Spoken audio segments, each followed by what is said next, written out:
and welcome to the Unknown Webcast. This is just a bit of a trigger warning for those who believe words are more injurious than sticks and stones. I really am so conservative I can't turn left even when I'm driving. Yes, you In are. addition to giving trigger warnings to our viewers, Ron Hensel and I both drink coffee for your protection. This week, Daniel Moore joins us to talk about his new book, Matthew, A Trustworthy Gospel. I'm glad Gospels are trustworthy here. Good thing. Good thing.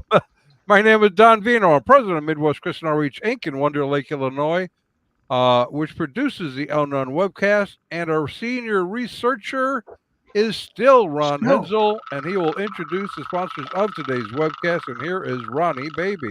Okay. Uh, I just muted somebody so that we can do this. Greetings from sunny Florida, where the palm tree came outside, shadow, and now we have 12 more months of summer. Our sponsor for this edition of the Unknown Webcast is the Bible Buffet. It's not your father's worship experience, the Bible Buffet. Our regular legal disclaimer: our guest on today's webcast, insert name here, that would be Dan Moore, has no connection whatsoever to any of the satirical content of the Unknown Webcast, hereafter known as the webcast, although we probably will not mention it again.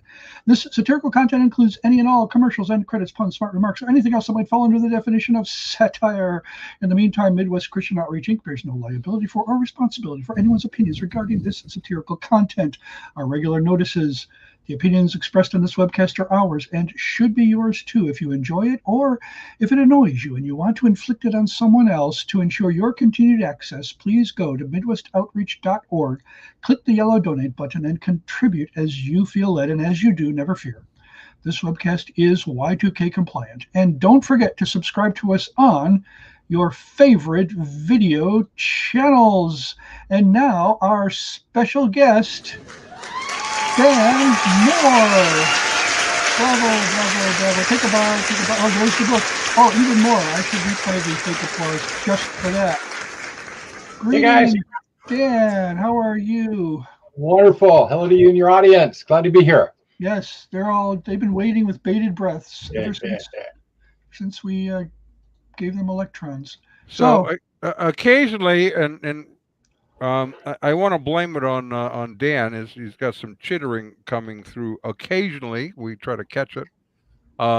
It would be okay if it was from our area because we have cicadas. 13-year and 17-year cicadas are all coming out now. You should have just said Lovely. that. Dan. Well, it would it'll make Klaus Schwab happy because we can collect them all for our dinners for the next month or so. Grind them up. That's what I was going to do. No, protein. ain't doing it. Not going there. Yeah, I'm not going there either. Well, there still are sane people left in the state of Washington, is what you're saying. A few. We try. Well, when Klaus Schwab wants to kind of get put that on me, it just bugs me that he does that. So we are talking about the Gospel of Matthew and dating and those sorts of things, and they're important. I thought we kissed dating goodbye. Well, no, that was Josh Harris, and then Okay. And then he dished him. Yeah, and then he kissed his faith goodbye and his wife goodbye. Wife goodbye, and Yeah. So sad stuff. And in part, by the way, it had to do with these kinds of questions because he didn't really have, in my opinion, good answers to those questions. He grew up in sort of a Bill Gothard-esque environment, and so he had let's say he had a different sort of a gospel. Let's call it a sexual purity prosperity gospel. If you maintain sexual purity, God will give you a hot wife. Your kids won't have, be rebellious. They won't get acne, and you'll have a great job and things will be wonderful. But if you violate one of those, then your wife gets ugly, your kids run away, and you lose your car. It's kind of a bad. That sounds really similar to another gospel that people have promoted on and off for 2,000 years. They call it a works gospel. Yeah, exactly. Yeah. But before we go too far afield, I had mentioned to Dan some years ago, Joy and I did an article regarding the Jesus Seminar, specifically John Dominic Crossan, which we had titled The Hysterical Search for the Historical Jesus. And this is a group of scholars that decided to determine which words Jesus actually spoke, might have spoke, might not have spoken, actually did not speak. So they had 4 categories, different colored marbles for each one of those categories. And in their infinite wisdom, they decided that only 19% of the words attributed to Jesus he actually spoke. To which I wonder, did they lose all their marbles? Uh, But they were Now, scholars. pardon? They were scholars. They must have known. They must have known they were scholars. And like many of the scholars in sort of the more liberal camp, it seems to me that their dating has more to do with a theology that they want to have than with whether the documents were written earlier or later. And so for each thing that seems to be persuasive about, say, the deity of Christ or the resurrection, they pushed its writing back farther into a later century. Is that about what's going on? Yeah, we're seeing that, but I'm also concerned that in the evangelical camp that we've got gospels that are assigned to relatively late dates, in my opinion. So let's name names here. Can we? Is what's her name? Joan Rivers used to say, "Can we talk?" Who are we talking about? Richard Bauckham, for example, right? He assigns a 60s date to Mark and a 80s date to Matthew's gospel. And of course, most folks 80s could be a problem, 80s, especially yeah. Yeah, but he doesn't assume that the disciple Matthew wrote. Yeah, especially if you go that far. So Bauckham, we're talking Bauckham. Yeah, I think when 30 years ago we used his commentary on Second Peter for an exegesis class I took at Wheaton, and I think we were pretty aware. I mean, would we call him an evangelical, even back in the 90s? The thing is, Bauckham wrote this wonderful Jesus and the Eyewitnesses book, right? It's a very useful apologetic work. I know, but he didn't believe in the Petrine authorship of Second Peter either. Right. So, it's like I remember we had a discussion in class. Norm Erickson was our prof, and he was one of the NLT translators. I think he's with the Lord now, but if not, somebody will write, I hope. And we came to the place where Peter refers to Paul's writings as scripture. Yes. And we were wondering now, is because Bauckham was not really clear here, on whether first of all, if this isn't the real Peter writing this, how much weight does it carry? And secondly, did the first century church believe Paul's writings were scripture as they were being produced, or at least the ones that were being circulated? And most evangelical works will deny that they were considered scripture. Most evangelical works. You see, this is where I guess D. Morton Lloyd-Jones wrote an article in '71. There was maybe a lecture, and the title of the article is "What is an evangelical?" Well, there is that. And and he really questioned. By this time, there was so much elasticity in the word that you could fit it around just about anything, with many people. So here's a couple other voices. So Craig Keener wrote the Crystal Biography. Again, a great book, addresses a number of apologetics issues where he's trying to make the case that the Gospels are historical biographies with historical in big letters, right? But he places Mark in the mid-60s and Matthew in the 70s. De Silva, who's does quite a bit of writing. Mark before the 70s is likely, but Matthew, he tends towards a post-70 date. Does he also deny that those authors were alive at the time that these were being produced? I don't know about those authors. Bauckham certainly denies that it's Matthew that writes. Yeah, because usually the problem with a late date is that it implies or is explicit about denying the traditional authors, the authorship. Usually. We see books in the 50s and the 60s, right, or that claim 50s and 60s for the Gospels as well, trying to stay earlier than Jerusalem, and many will claim Matthew authorship. But I think that still gets us in the problem of, is the content good witness testimony? Is it accurate?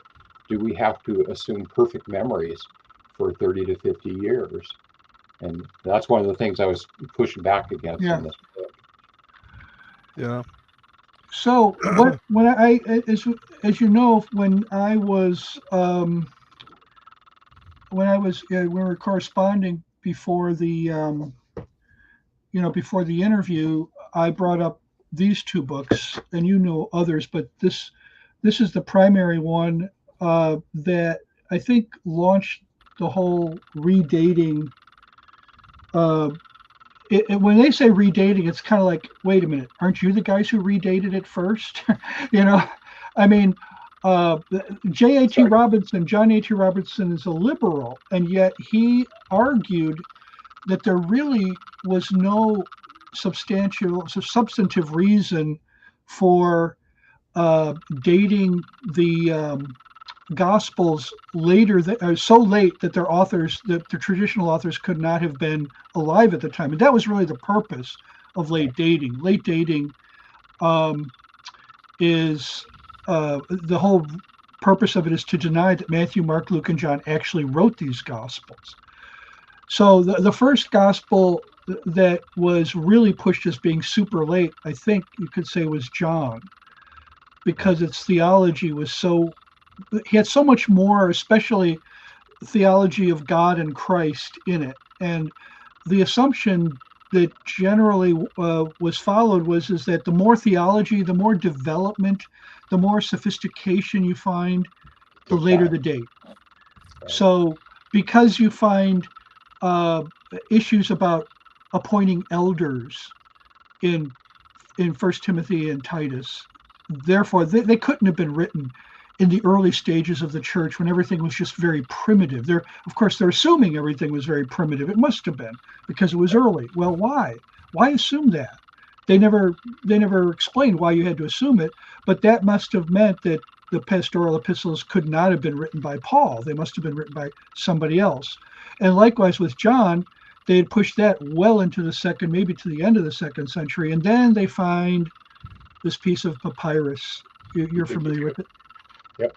The Rylands P52, which is clearly a fragment of the Gospel of John, located in Egypt. If John wrote this Gospel in Ephesus or in Patmos or Eastern Turkey, someplace, Western Turkey, it had to have time to get down to first of all, to be written, second, to be copied, transported, and to get down to Egypt. Well, they dated this fragment at 125, AD 125, which pushes the authorship date back to around the traditional time when people said it would have been written by John in the AD 90s. Right. So now I don't know if all the liberals have finally conceded. I doubt it. No, they're pushing back against that date. Yeah. So here's something I want to touch on. This is going to be an important element in our discussion. There's 2 points. One is something that Dan alludes to, but for example, the Jesus Seminar denied, and that was a fair amount of literacy among the Jewish people at the time, because they have this whole shtick they do about anyone who lived around the Mediterranean was largely illiterate. And that's their number one case to why these individuals could not have actually written these documents. And then, so you talk about literacy and how things are moved around the empire. The second is, which I really like, chapter 2, means, motive, and opportunity. Means, motive, and opportunity. They sort of go together. Let's talk about that. How do we suspect this would have happened, and why an earlier date? Yeah, so touching on the literacy first. So Jesus reads Isaiah and Sleepy Little Nazareth. Jesus is literate. Wow. And if for those that will accept that Matthew and John actually wrote their Gospels, we got a couple of disciples that are literate. Paul speaks of Moses being read in the synagogues on the Sabbath. So we can envision the synagogues having literature that they present. Somebody is able to read it, but the culture recognizes the authority and the importance of literature for preserving the words of God. We have, I don't get into this in the book, but the prophets' writings are significant because they were written down. The kings, the things they said were significant because they were written down. Well, so here we have the greatest prophet, the greatest king. Would there not be a motivation to write down his words? The disciples are in Jerusalem in the early years, when even after the church is scattered. Jerusalem, big city, they've got lots of priests. They do a lot of copying of manuscripts, so we got literature going on there. We have benefactors that are joining the church. Zacchaeus, right, chief tax collector, he's got money. Cornelius has bureaucratic connections fairly early on. Matthew himself, a tax collector, wealthy enough to host, a bunch of tax collectors in his home up in Caesarea or in Capernaum. So we've got folks that have access to literature. We've got a desire to embrace literature. So means, motive. So Pentecost, we have all these Jewish folk proselytes that are in the city. They hear Peter preaching. They go back home. What are they to do with?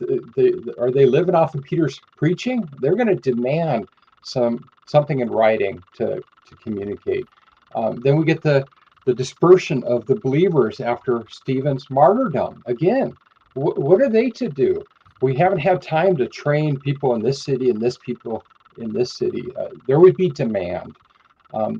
Granted, the practice was to read things and then speak orally, but it was the thing you read in the synagogue that had the authority. And particularly as we started getting non-Jews integrated into the Christian faith, they wouldn't have access to the synagogues. So, how do we communicate the truths of the gospel to them? So means, motive, and again, opportunity, just because they're in the big city. The other thing that's often denied is we had this fabulous trade network in the Roman Empire. Egypt was the breadbasket of the empire. There were pushing 1 million people in Rome, some say, and those boats were traveling up the Med. And Caesarea Maritima was a major port that they would stop over at, especially when there was weather going on. It was the provincial capital for the Romans. And so we got shipping going on. Ships go to Rome, ships come back. Galilee's a breadbasket as well, shipping stuff in. So we have opportunity for stuff to travel. We know that Paul traveled. And so you could expect that within a month or two, you could have something anywhere in the empire, weather permitting and such. So I think we had means, motives, opportunity. I think it just establishes that it's reasonable to start thinking about an early gospel, early writing, to meet the needs of the early church. And then we got to decide whether that's the best theory or not. When you look at the fact that the bulk of the New Testament consists of letters, yes, that kind of assumes that somebody on the other end is going to be able to read them. Yes, right. They weren't shy about writing. That we have mountains. Literally, this is what gets me. We have mountains of papyri. I mean, when I say mountains, that's kind of a little bit of a hyperbole, but the way it was explained to me 30 years ago by my advisor, Walter Elwell, who edited Evangelical Dictionary of the Evangelical Dictionary of Theology, was that they boxed up all these papyri fragments and longer portions that they found in the deserts of Egypt and sent them to the British Museum in London. And now it was 100 years later, and many of the boxes still had not been opened. Yeah, there were just thousands of scraps. There was just too much. Right. Now, and when we do open them, of course, you have Diesman's book, The Light from Ancient East, which sounds like a title that wouldn't appeal to evangelicals when you look at it, but it would, because he's talking about these papyri fragments.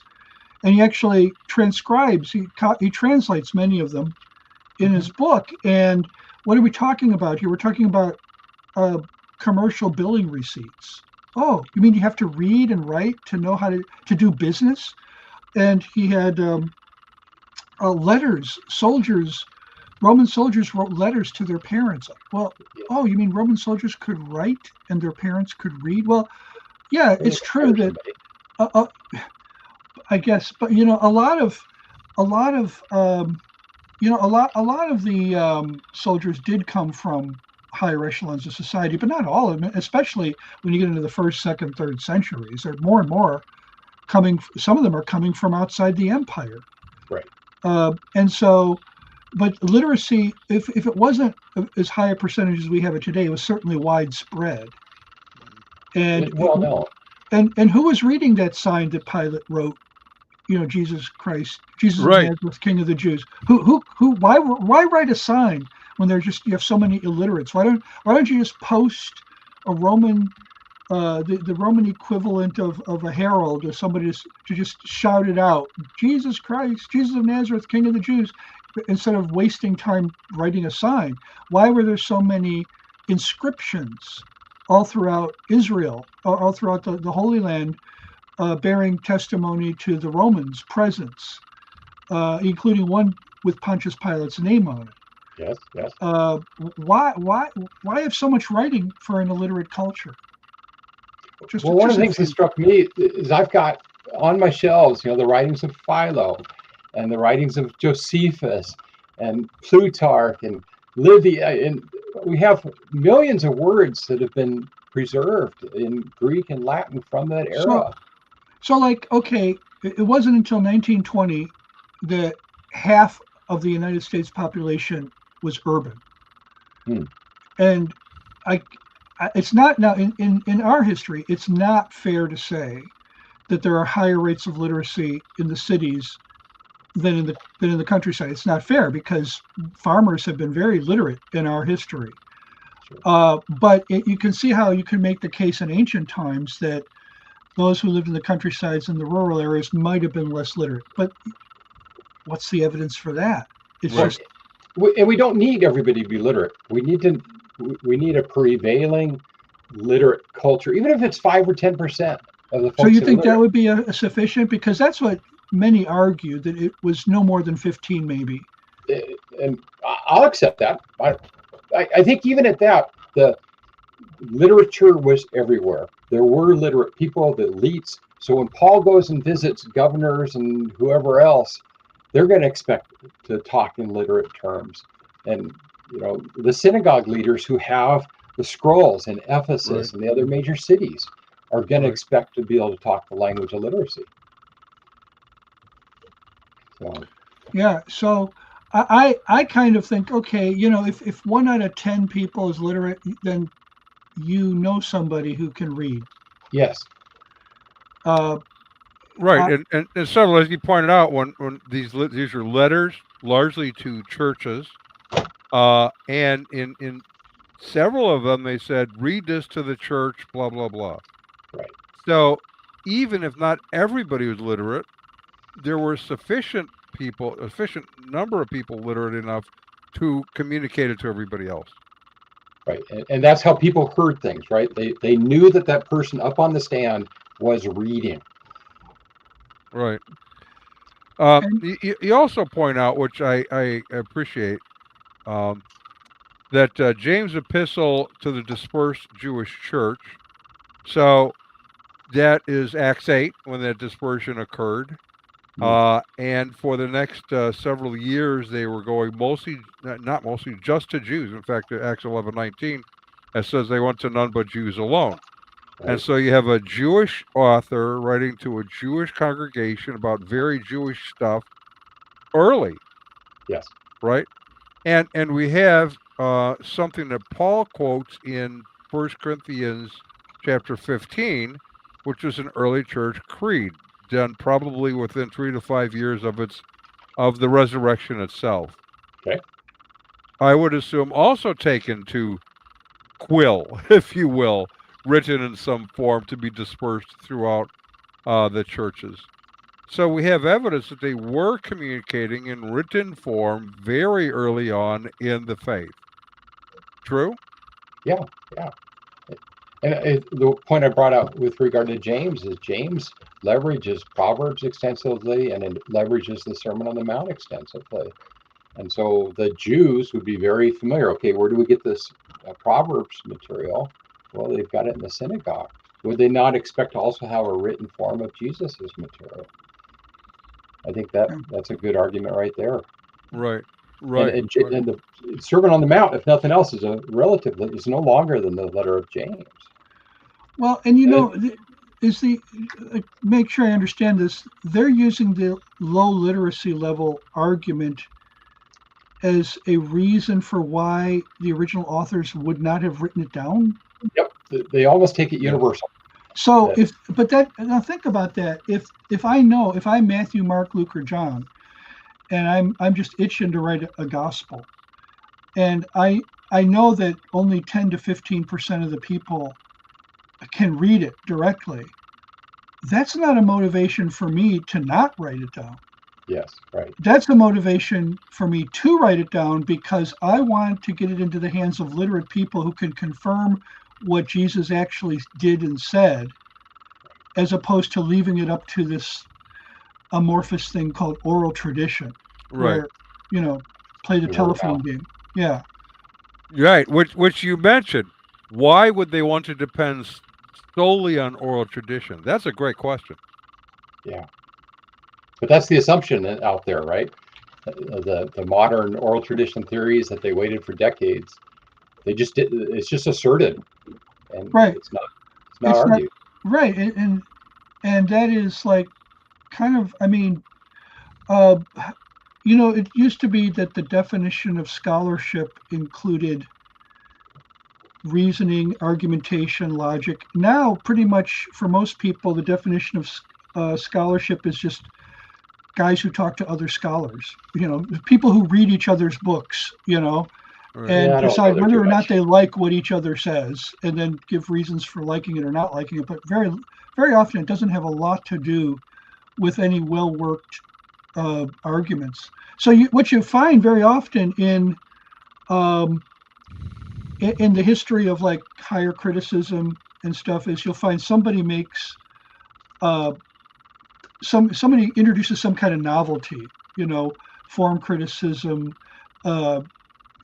source criticism, and so one day I'm sitting there with Dr. Elwell and he's going down the list of all these different kinds of criticisms, and he goes over the history of how they ran their course, and now nobody's really doing that kind of criticism anymore because it's been largely discredited, I mean, sure, we gained some insights out of it, but no more insights than we could have gained just from directly studying the text. And so they run their course, and now they're just kind of collecting dust on shelves for the most part, because they weren't properly thought out. Why did they run their course? Because people kept challenging, pushing back, pointing out flaws until they finally fell apart. Yeah, I want to get on my Galatians argument here too. Go ahead. So Paul, within a couple years, I believe, after visiting the regions of Galatia, Lystra, Derbe, that area, a couple years later, the Jewish influence is getting in there, and he resolves that it's necessary to write a letter, again, within a couple years, that reviews his biography and his core teachings.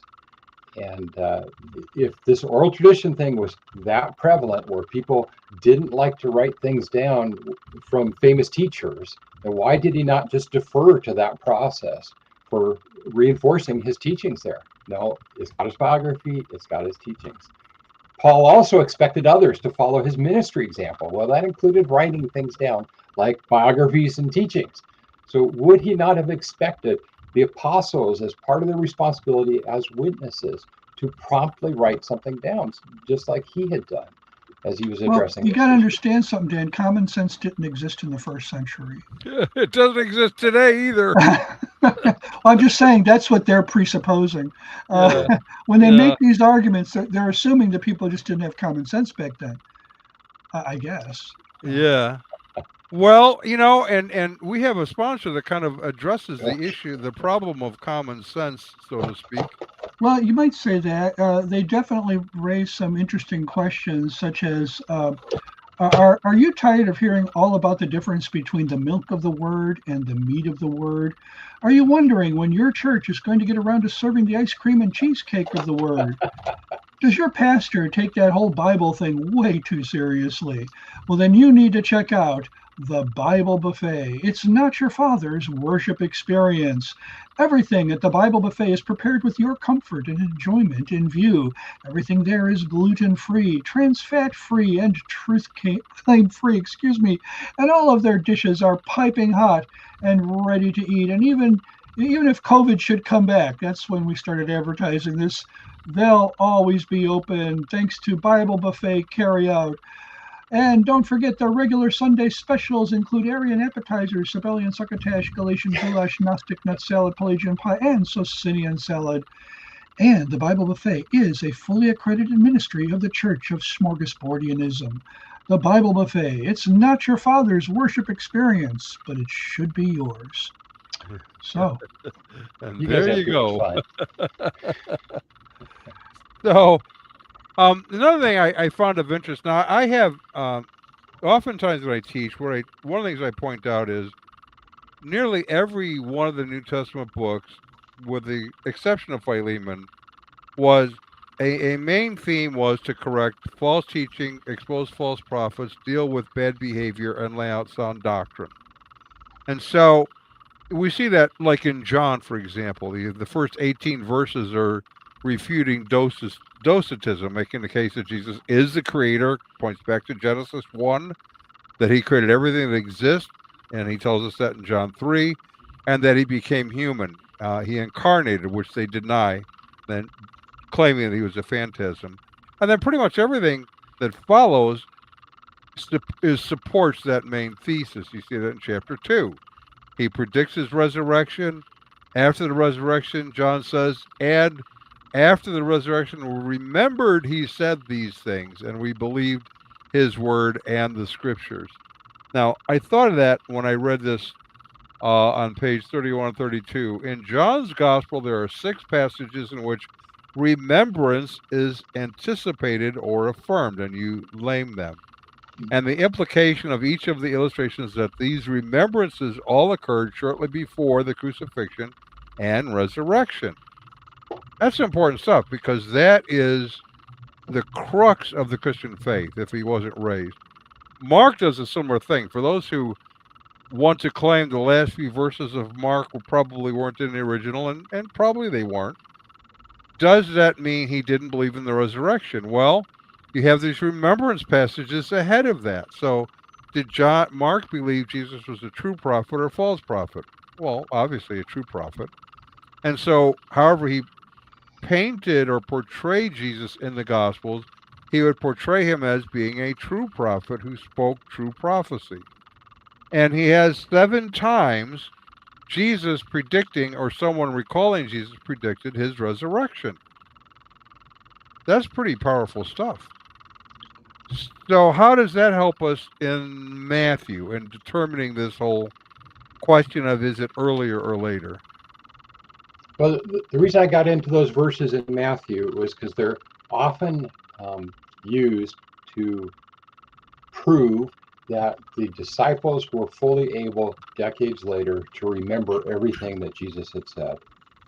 And, maybe we need to circle back. Why do we believe the Gospels are true? Well, it's Scripture. I accept that right up front, God is true, therefore whatever is written is true. But we also have this eyewitness testimony that we find in Scripture and in the Gospels. And so is the eyewitness testimony true 30 years later because they have perfect memories or because of supernatural empowerment, which is the claim that's made when those verses are played?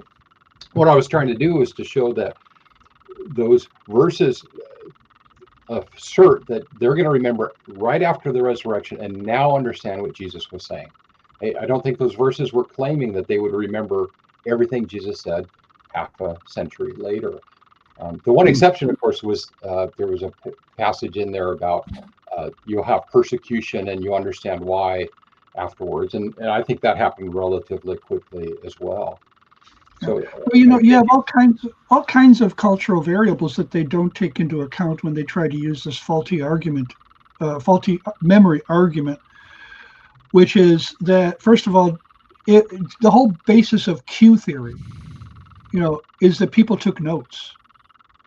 I mean, people wrote down the things. These are the Q document. some of it, Yeah, the Quelle, which is German for source, that gives us the Q. There was a source document of the sayings of Jesus. Well, who wrote these down? Well, I suppose they could have been written down years later, but it seems more likely that if people are going to take notes on Jesus' sayings, they would have done them soon after he said them. or at the It might time, not have, yes. yeah, it might not have been easy to carry around all the writing paraphernalia. It's not like there was a stenographer necessarily following Jesus. But they had shorthand back in the day, right? Right. Yeah. They had these wax tablets. Right. They had those. There were ways of doing what they needed to do, and so the they're arguing based on the basis of faulty memory, but people would have taken notes at some point, I believe, and yeah, I thought I could bring more to that, but I'll just leave it there. In any case, I think we should show people the cover of Dan's book I here. was just going to say that we want to mention it a Yeah. couple more times, and you can get the link in Appreciate the description. So this is available where all fine whip in stock publications are sold, which is really, they've really become a big publisher for not only reprints of Christian literature, but also new Christian literature. The John A.T. Robertson Redating the New Testament, my copy is a Whipf and Stock reprint, but yours is not a reprint. Yours is a new book that I was very impressed with everything about it. The thoroughness, the bibliography, you name it, I loved it. Good. And I'm glad I got a copy of it. And you're talking to somebody who, this was the kind of stuff they made me read in my grad program. So it's better when you want to read it. But actually, I enjoyed the stuff I was made to read too. But this, and we were talking before, a lot of liberals have stopped talking about this because they think these are settled issues. Right. And so when you run into people on social media nowadays, they're going to rely on people who are pretty much relying on arguments that are 30 to 50 years old. Right. With a complete lack of awareness that each of these arguments has been answered by conservative theologians who have frankly done a lot more reasoning and research on it than the liberals who produced the theories in the first place. I think most of the conservative evangelicals, they're pretty fixed on a pre-70 date. Why they pick 50 or 60, I don't think they have a solid reason. The argument that Acts was in 62 and therefore Luke must have been before then, that's a pretty straightforward one. But there are arguments for why Mark and Matthew, they date them more. I think they kind of just accept that, and then they have to support the whole oral theory for why that information is still accurate, or these verses that we just talked about. It could be that old thing Don talks about that you got from was it Norm, fraternity over orthodoxy? Yeah, fraternity over orthodoxy. They're my friends, therefore they can't be wrong. I have to defend them because they're my friends. Yeah. Or it could even be they're my friends and therefore I feel pressure. Yeah, right. I might not be declaring them inerrant. I think a lot of times it's when you see such a uniform consensus, I think we do feel pressure. You are going to have to come up with arguments, and maybe sometimes it's laziness. I don't want to. I don't want to besmirch these guys too much, right? We respect the Carsons and the Moos and everybody else that puts out their introductory works. I just they have a theory on the table, and I would just like people to consider the theory that things were early, because I think there's arguments from the church fathers. I think there's arguments based on our understanding of the culture, the means mode of opportunity thing, looking at Galatians and what Paul did. I think there's a verse in Galatians that actually refers to the gospel. I think there's enough solid arguments that is reasonable, defensible, and I think from an apologetic standpoint is preferable to latch on to the theory that the gospels were published early. So what is your date for Matthew? 5 to 10 years after the resurrection. Wow. So coincident. So if I look at Irenaeus and I interpret his discussion of Rome as referring to the empire and not the city, which is how I rationalize Irenaeus, the time that Peter and Paul are going outside of the Hebrews to Rome, like Caesarea Maritima, that's Acts 10, that's Antioch, Acts 11. So whenever you would date the Acts 10, Acts 11 time frame, and Mark shortly thereafter. If the resurrection is in AD 33, then you've got the date AD 43 is often cited as the date for the book of James. Right. And that would mean that this came out about the same time. So generally I talk about AD 42 because that's what a lot of my historical supporters for this approach latch onto. But yeah, within 5-10 years. So it might have been the first New Testament book. Yes, competing with James. Yep. Yeah. One of those two. Okay. I got no problem with that. I don't either. And as you know, as it deals with the Messiah a great deal, and you have in the genealogy, which would be important to the Jews, right? We have to know who this guy is. Right. So we need the authentication through genealogical work that he is who he claimed to be. Right. It's clearly got a Jewish focus. And when would we need a Jewish focus? Well, when the church was mostly Jewish. If the theory is that it's written in the 60s, then why target a Jewish audience? Hebrews kind of does that, but go ahead. Well, if it's in the 60s, the temple's still there. Right. And I suppose you could rationalize that I don't know at what point you can say with certainty, if you can, that the church becomes majority Gentile. It might have been rather early, but I'm not sure. It seems to me AD 70, if you're not already majority Gentile by AD 70, you're definitely within a generation. I think you become majority Gentile. Right. My guess is it's in the late 50s, but yeah, there's no way to prove that. Yeah. Well, one of the things that Romans, if you look at Romans, for example, one of the things that Paul was dealing with was a problem with the Jews had been the ones who started the church in Rome, and then they're kicked out of Rome for 5 years. Yeah. And so you have now exclusively Gentile leadership in Rome of the church, and the Jews come back and they're going, well, wait a minute, who's more important it's here? Ours. We're Jewish. That's our Messiah. Right? And so there's this dissension going on between the two groups, and Paul's going, okay, here's the problem. None of y'all are all that important. Let's get this right. Right? And so he starts down that path of chapter 1, chapter 2, chapter 3, laying all this out. So you have that issue going on in Rome for sure. How did that carry out in other parts of the world as the church is growing and becoming more and more Gentile driven? Right. And that's 50s, right? So right. Good evidence. Yeah. So I think it might be useful. So one of the things that happens with this date in the 60s, one of the ways they justify it for Mark and things later is they largely dismiss the writings of the church fathers. And one of the things I try and do in the book is to encourage us to try a little harder to rationalize how the church fathers might not be in conflict with each other. And so I address this Irenaeus statement. And of course, Irenaeus we know is very methodical. People need to read Irenaeus.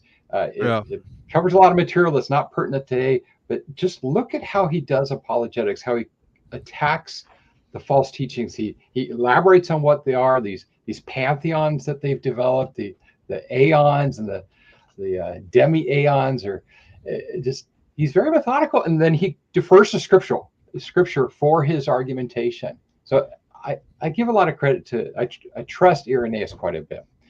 And when he says that Matthew wrote the gospel early while they were preaching in Rome, I got to figure out, laying the foundation, we got to figure out a way to make sense of that.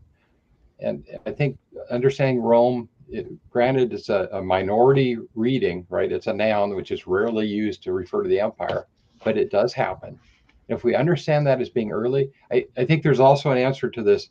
Did he write it in the Hebrews, to the Hebrews in their own dialect? Right. It's another reason that the church fathers are dismissed, because we know of no early Hebrew Matthew.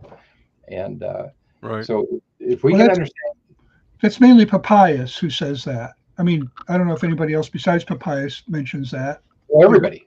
Oh, everybody. Okay. Yeah. So, right. So Irenaeus here, Clement, I think is another one that indicates that, yeah, it's attested quite well. Papias usually gets the citation, but everybody else, but you do have a lot of others. Yeah, I see you have Clement here, you have Origen. Yeah. So, but if we can understand, if you look at the Greek, these are datives, and datives have, 20, 30 different ways you can interpret them. You could pull out Wallace's grammar, and yeah, I think there's a way to understand in their own dialect to not mean in their own dialect, but in contrast with their own dialect. He's making a point about it. He doesn't need to say that it's in their dialect if that's what it is. I think he's making the point that he wrote to the Hebrews, but it wasn't the language that they have in their synagogues. So if we can rationalize why the church fathers are saying truth and not conflicting with each other, I think we can get away from all this. Let's compare the gospels to figure out which is first, who copied who, and just, I think it's another strong argument for why we can accept that the gospels were early, or at least Matthew and Mark. Luke maybe a decade later, and I don't have an opinion about John yet, although I lean different directions each day. Oh, depends which day of the week you're. Yeah. So, yeah. Well, of course, there are some scholars who give John an earlier dating, pre-70 AD. Yep. And I tend to think 90s is probably more accurate. But then I'm not a scholar. I don't. I'm just a old fat guy that hangs around with witches. That's what I do. You don't have a colored stone, so you can just make it up. Yeah. So yeah, I like that topic because when did the canon come together becomes part of that conversation, and that was another book in the making, I think. Well, Michael Kruger's done a lot of work on that recently, and it's amazing. He really takes on a vast body of literature that has been trying to push the idea that there just literally was no canonical conception until the later centuries. Right. Which to me flies in the face of all. I mean, if you're from a Jewish background, of course there was a canonical conception. Right. This comes out very clearly in the 2nd century rabbinic writings, and it's clear that when you read these, that this is a concept that didn't just emerge then at that time. Right. It was they were dealing with it in order to, now that our temple's gone, and now that we've had 2 wars with the Romans, and now that we're pretty sure we're going to be scattered for a while, we better make sure we agree on the contents of the canon, not on the concept of the canon. So, but they, and then even that is controversial.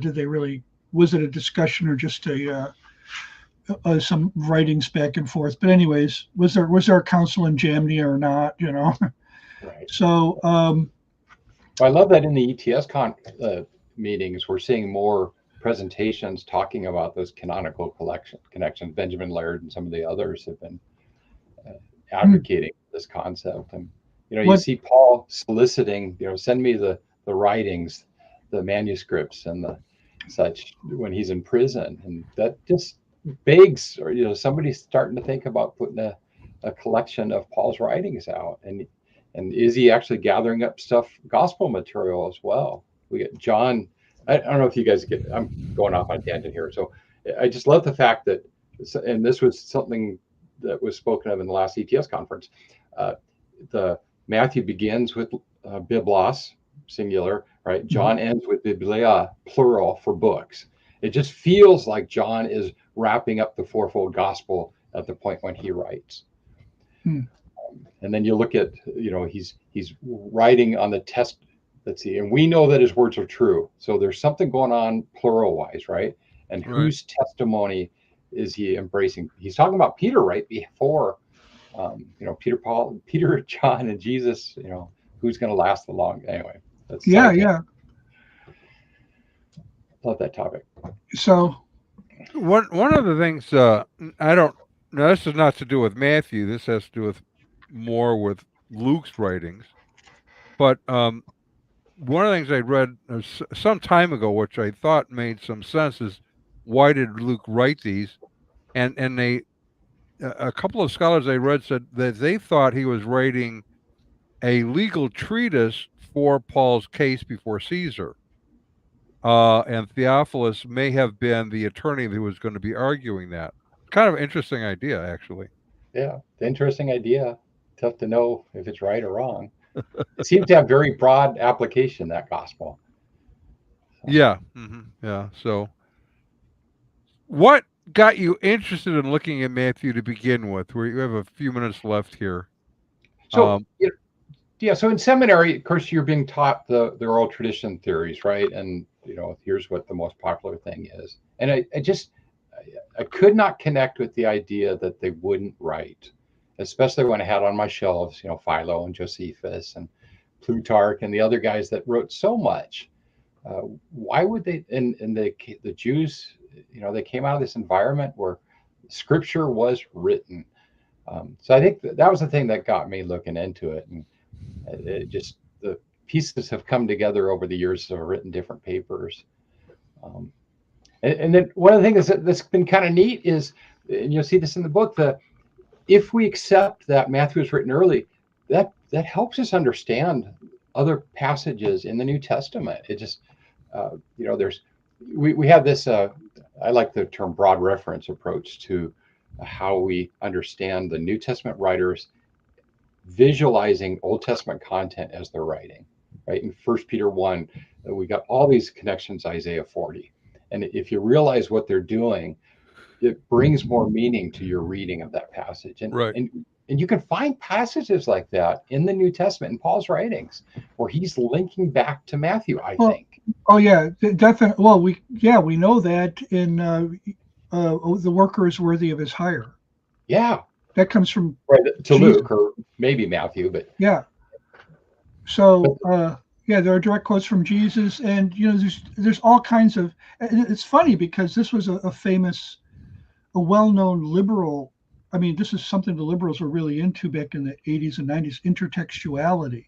Exactly. Yep. And so if you got all this intertextuality going on, it assumes a literary culture somewhere, So I would be tempted to say that it's just completely wrong to talk about a literate population and an illiterate population. I think it makes no sense. Right. I think what makes more sense is to say there's a spectrum of literacy. Sure. That most people could read something. I mean, they might only, like today, we had a literacy crisis in our country. Maybe we still do, for all I know, but we were very aware of it back in the 80s and 90s. But those guys, a guy who somehow managed to succeed in his business while getting everybody else to read the stuff he was supposed to be reading, that happened because he couldn't read it. He could still read a stop sign. He could still read a yield sign. He knew some words, but he wasn't going to be able to read the memos that were sent to him, and somehow he got promoted to this position. There were these documentaries about these people to kind of highlight the literacy problem we were having in our country. That I was a bank teller in 1978, and this young man about my age, he was my age, 19, and he asked me if I could fill out his deposit slip for him, and he could sign it. And I became the teller he went to every time, because that way only I had to know that he didn't know how to fill out a deposit slip, because he couldn't read the box, he couldn't read the labels, he didn't know what he was supposed to put where. Sure. So I would say, okay, what do you got for me? And I'd fill it out, and then I'd give it back to him. He'd sign it. I felt bad. I felt I should have time to teach him how to read, but I was going through college myself at that time. So I knew there was at least a certain percentage. There were a certain percentage of the population was illiterate, and they were my customers. But they knew that there were literate people out there. And yeah, well, they lived in the majority. They tapped into that.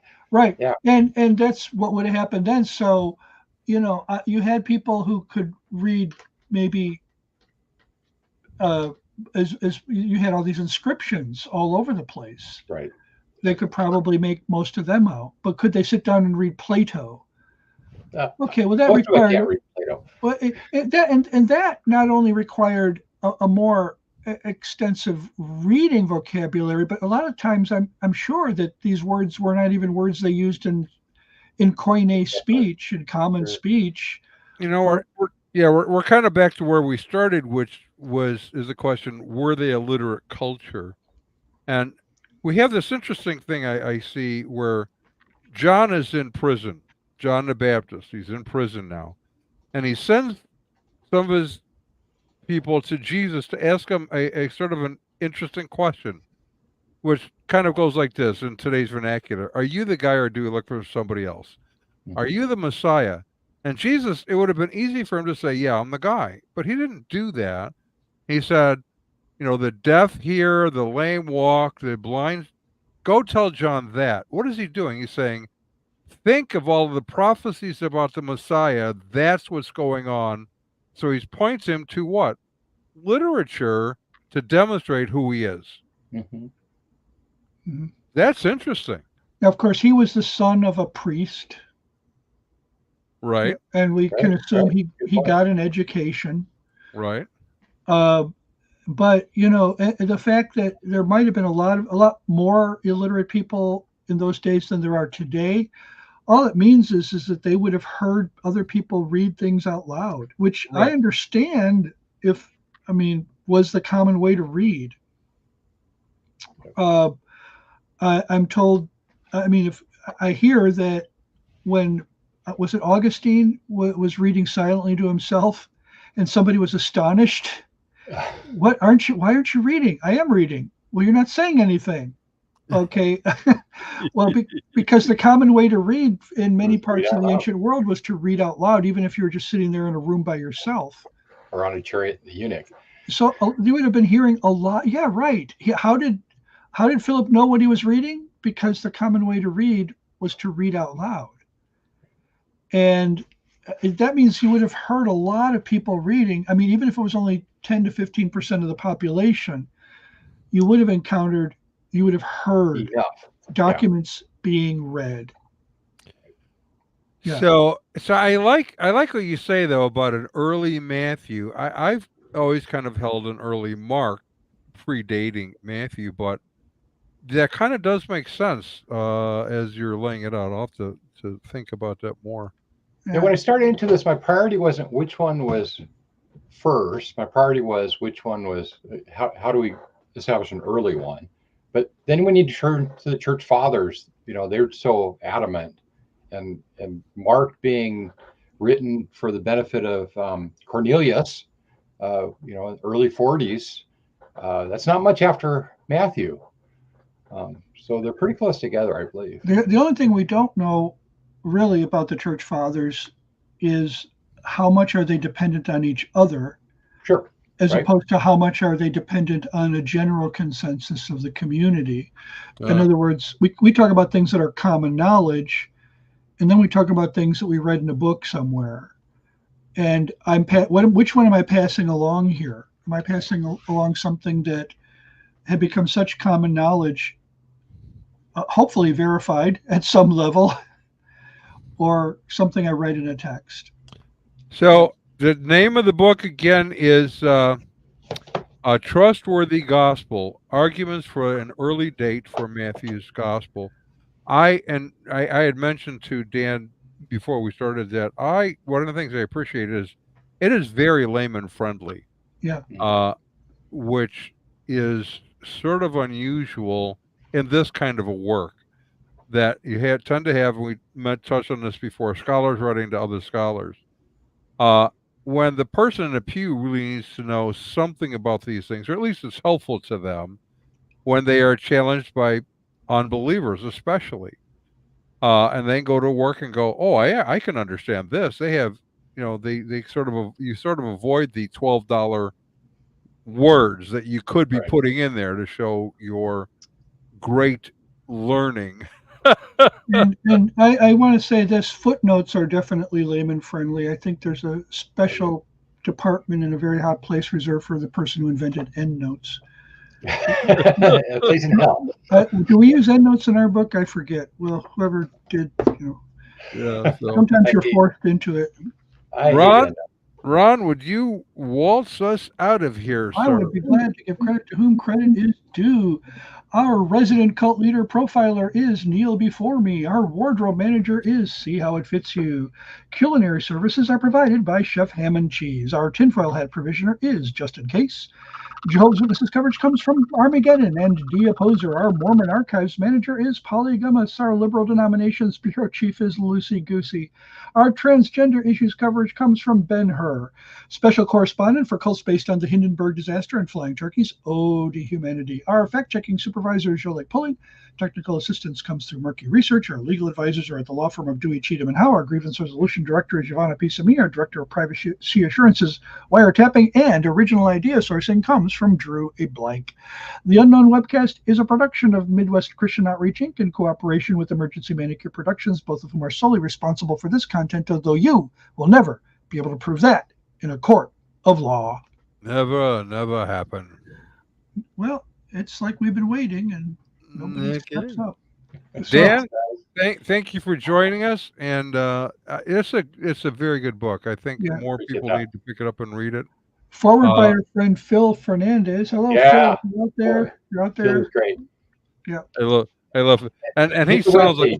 he sounds like a boxer, Phil, doesn't he? That he is. Declaring I love it. Hit the webpage at trustworthygospel.com. I've got a lot of the content out there. Trustworthy Exactly. Gospel. There it is on your little Yep. name So- tag. Right, it's in the description, so go there and check it out.